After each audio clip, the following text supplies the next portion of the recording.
Well, that was wild. Adelaide 36ers against Overtime Elite here in Phoenix, Arizona. And Adelaide got up by 20, ended up just closing it out by 5. Massive minutes for the young guys. CJ Bruton played Nick Marshall and Fiston Apostle and Hiram Harris, all the young guys, a bunch of minutes, and he kept the starters low, and they managed to close out the game. The Thompson twins, they're on their way to the NBA. They combined for 33 points in this game, and Bryce Griggs had 14. The Overtime Elite kids are legit. Meanwhile, it was the Nick Marshall show. He was unbelievable for Adelaide, the only player in double figures, and he had 23 points and 10 rebounds in a gym that was swarming with NBA scouts. Almost every NBA team represented, 30 to 40 people here in attendance from NBA teams scouting the talent.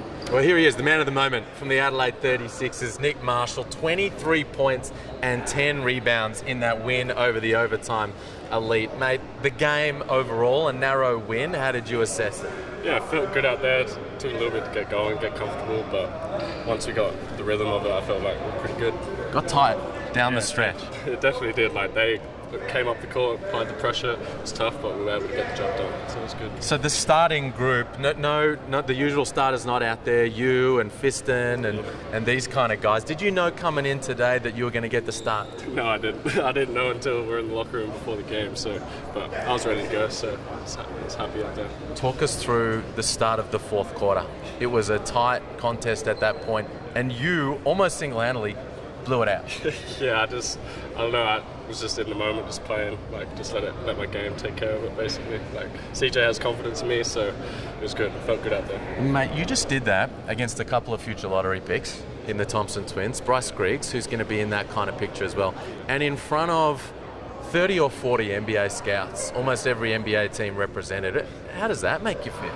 It feels amazing. Like, to come and show up in the moment, it's pretty cool. So it's pretty special. Hey, see, how'd you enjoy the Nick Marshall show? Oh, it was fun to watch. Real talented, smooth, effortless. It's always a great show when Nick is going. He really did get going. Started that fourth quarter. He blew it out. He ended up with 23 points and 10 rebounds. Yeah, man. Crazy that he's a DP. Like I said it, like I don't know much about the NBA, but I know he's up there. It's one of the best DPs in my opinion. Like, I mean, his game is just so simple and fundamental, but it's so important for our team to play like that. He gets downhill, rebound. He can hit 10 boards. That's what he does. He crashed the offensive glass hard. Like, great player. I always got high praise for him just because the way he goes about his business. I'm a big fan of Nick. 23 points, 10 rebounds for the guy Antonius called the best DP in NBL history. What did you make of his performance? No, I thought he was great. He's been doing it every day at practice. He's been one of our better players all pre-season, and I think he's showing that he deserves the spot and he wants the spot. He's put in the work over the off-season and gotten better from last year. The plan is Nick Marshall is not a DP, and while I've got him as a DP, as I tell all the young kids, it's about you earning it. And for Nick, for my time being with him, he's been nothing but amazing, and reason why I played him last year and played him a lot in the preseason. If you go back and watch that, during the season he showed signs, and while he wanted to be a roster player, I need to win. I want to win, and you need to earn it. And if I don't give it to you and you earn it, I will help you.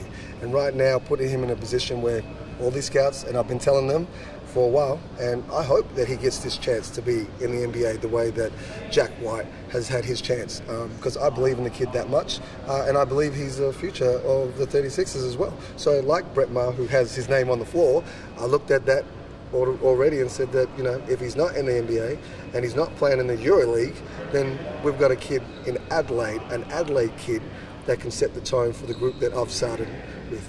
It was really fun. You're playing pros from Australia and some from America. It was just fun getting to go out there and play that group of guys. They're good.